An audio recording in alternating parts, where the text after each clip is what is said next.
So the new Sonos Era 300 is a very impressive Dolby Atmos smart speaker with a very interesting speaker setup. However, the Era 300 is a little big and it is a little pricey. But today, let's see how the Sonos Era 300 stacks up with other great sounding smart speakers like the HomePod Gen 2 and the Bose Smart Speaker 500. We're going on pricing. The Sonos Era 300 is the most expensive speaker here, coming in at $450. Behind it is the Bose Smart Speaker 500, which retails for $380, and it's also the oldest speaker here. However, this speaker does like to go on sale from time to time. And then there's the HomePod Gen 2, which retails for $300. Now, personally, I don't expect either the Sonos or the HomePod to go on sale all that often. Nonetheless, if you want to pick any of these speakers up, they'll be linked down below. And if you want to further support the channel, pick up a Big Head approved hat. It helps the unsponsored and unbiased reviews coming. We've got trucker hats and snapbacks. Now first, I think it's very important that we talk about connectivity. Now with the HomePod, this is a speaker that's meant to be used with an iPhone because first off, you do need an iPhone to set it up. And also it has a very heavy reliance on AirPlay for you to actually stream music to it. Now the Sonos is another speaker that is also best used with an iPhone because it also relies very heavily on AirPlay for you to stream music to it. However, if you are an Android user, you can always use the Sonos by downloading the Sonos app to your phone and you can stream music to it through Sonos' app.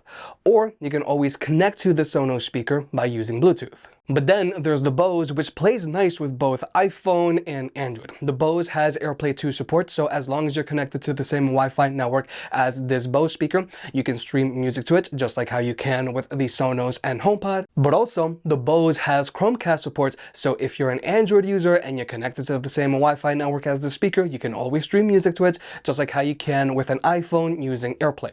But also, the Bose does have Bluetooth. Now, I know it sounds pretty basic that I'm having to point out that the Sonos and Bose have Bluetooth, but this is actually a pretty big deal because Bluetooth is actually pretty new for Sonos. And personally, I still think that it's very important for your speaker to have Bluetooth because this way you can always share your speaker with someone without having to share your Wi-Fi password. Now, continuing on the topic of connectivity, the Bose has a built-in audio jack, so you can always just use a wired connection with the speaker right out of the box.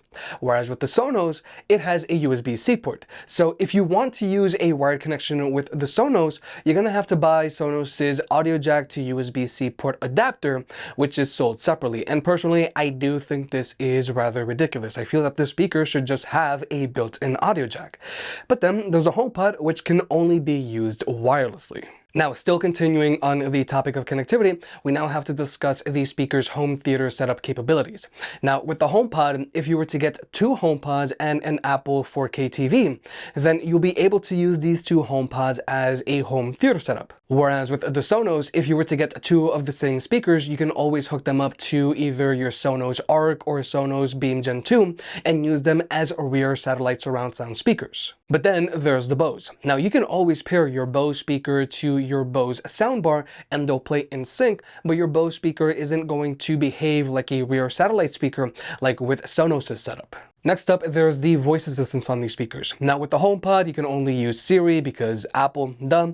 But then there's the Sonos where you can use Sonos's own voice assistant, and this is going to allow you to control your Sonos speaker with just your voice, or you can always use your Sonos speaker as an Alexa smart speaker. But then there's the Bose where you can use either Alexa or Google Assistant. But with compatibility, connectivity, and voice assistants out of the way, we can finally start talking about how these speakers actually sound. Regarding speaker setups, the HomePod Gen 2 has a single upward firing woofer and a total of 5 tweeters that shoot all around the speaker. Then there's the Bose, which has 2 woofers that shoot out the sides of the speaker.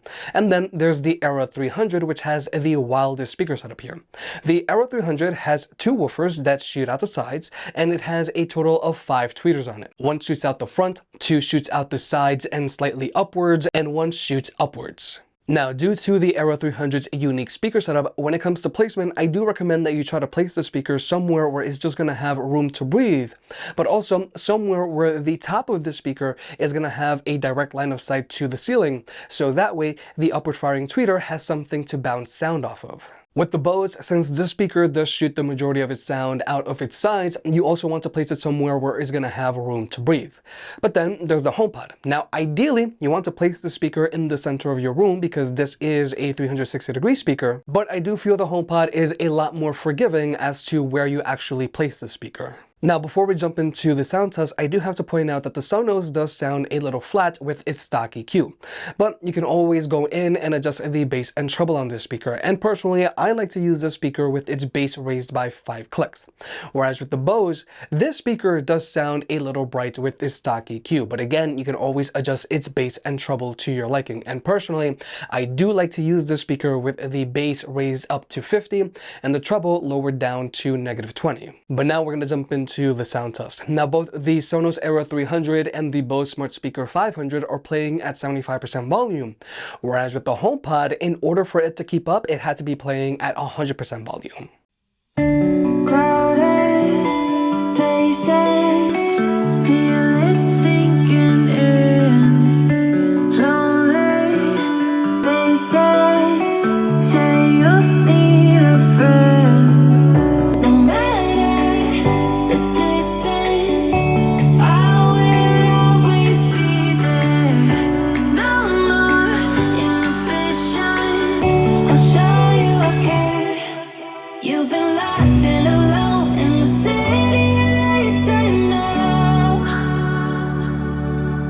Getting hot, feeling low, and it's out of your control. You should know that I won't leave you. I'll stay beside you. I'm never letting you go. You've been lost and alone in the city lights, I know.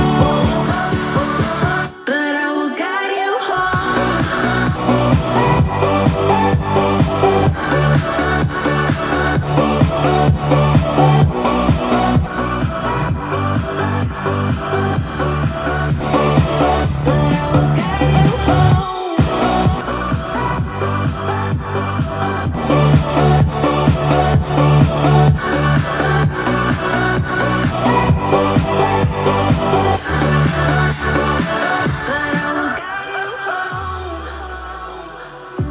Fight your battles, always by yourself.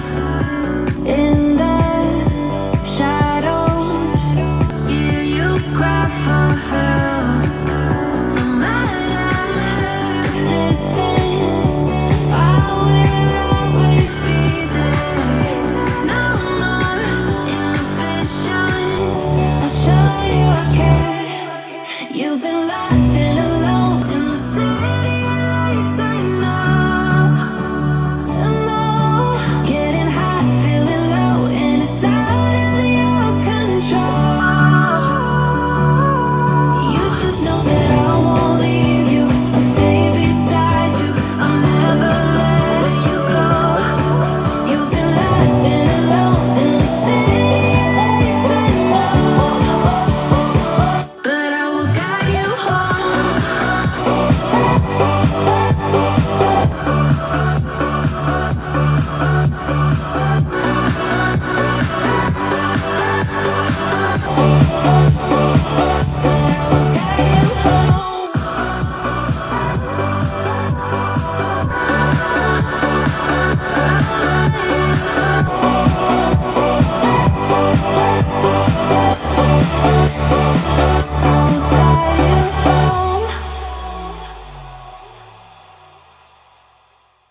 So first, we're going to have to address max volume performance. In this sound test, both the Sonos and Bose were playing at 75% volume, whereas the HomePod was playing at max volume just so that it can keep up. Now, the HomePod is going to be able to fill a small or medium-sized room with sound, but it is going to struggle to fill a larger room with sound. Whereas the Bose Smart Speaker 500 does get noticeably louder than the HomePod, but that's partially because the speaker does lean towards a brighter sound signature. So even though it does get louder, it doesn't sound as full. There isn't as much detail in the mids, and the highs do get rather nasally. But then there's the Era 300, which does get loud enough to comfortably fill a large room with its sound, and unlike the Bose, it is going to sound full and concentrated, not just nasally with an overemphasis on the highs. But when it comes to the actual sound quality of these speakers, since the Bose doesn't have any built-in tweeters like with these other two speakers, its instrument separation isn't as good. And like I mentioned earlier, the Bose does lean towards a brighter sound signature.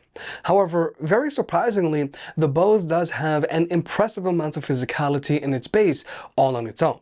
But then there's the HomePod, whose instrument separation is noticeably better than the Bose, and this speaker also has an impressive amount of physicality in its bass all on its own, and I think this is due to the placement of the woofer on this speaker.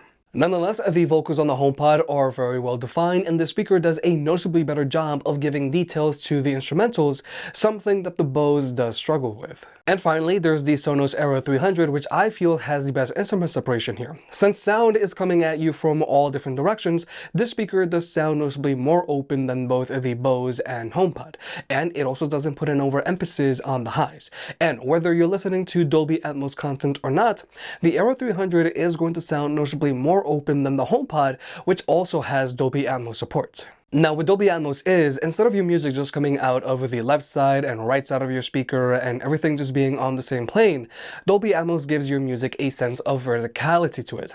Now, everything doesn't automatically have Dolby Atmos support, but whether you're listening to Dolby Atmos content or not, the Sonos Era 300 is going to sound noticeably more open than both the HomePod and Bose. My only critique about this speaker is that its physicality in its bass is a little lackluster, especially for the sheer size of this speaker.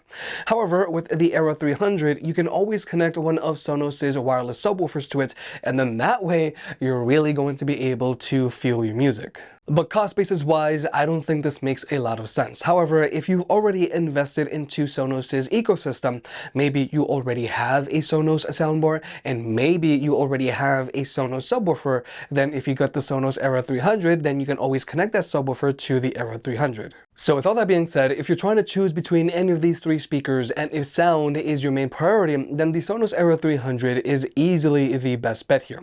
The Era 300 has the best instrument separation here, and it also gets the loudest here, so it's going to have no problem filling a larger room with the sound. And even at those higher volumes, the Era 300 continues to sound full, and the mids continue to have good detail in them, unlike the Bose. But the thing about the Sonos is that this speaker is best used with an iPhone. Now, even though this speaker does have Bluetooth now, it does play nice with Android, but personally, I really feel that for the best user experience, you do want to use the Sonos with an iPhone. But then there's the HomePod, and just as you'd expect, it is meant to be used with an iPhone. The HomePod Gen 2 is a very simple solution for any iPhone user that just wants a great sounding speaker. However, I would only recommend this speaker either for a small or medium-sized room. And finally, there's the Bose, which plays nice with both iPhone and Android, and it has a built-in audio jack, so you can always use it with a wired connection right out of the box. You don't have to get a separate adapter like you do with the Sonos. And the speaker gets impressively loud. However, at those higher volumes, this speaker can sound a little nasally. If you made it this far, I guess you enjoyed the video, so hit the like button and get subscribed. If you want to pick any of the products up, they'll be linked down below. And if you want to further support the channel, check out the merch. I made some shirts and hoodies that look and feel great. And you know I can be very particular, so I'll only slap my name on something if I'm really proud of it.